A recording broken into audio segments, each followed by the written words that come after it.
কেন শেষ হলো মোর কাহিনী? আমি চির দুঃখী তোর শ্রাবণী। মিটে গেল জ্বালা, অশ্রু হলো শেষ, সাঙ্গ হলো খেলা, রইল না রেশ। শ্বাস গেল থেমে, মিটে গেল নিশানি।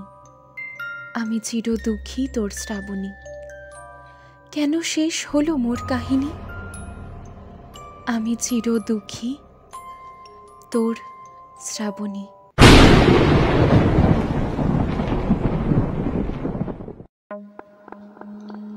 এত বছরের কেরিয়ারে এমন কেস একটাও পাইনি রে। আমার মাথায় কিছুই আসছে না। গত 3 দিনে এই নিয়ে তিনখানা মৃত্যু ঘটে গেল। যখনই কোনো সূত্র পাচ্ছি, নতুন কিছু ঘটনা ঘটে সবকিছু আবার ঘটে যাচ্ছে। না না, ভূত বলে কিছুই হয় না, তবে ঘটনাটা যে কি হচ্ছে সেটা বুঝতে পারছি না। আমি বিশ্বাস করি বা না করি তাতে কি যায় আসে? Truth is stranger than fiction.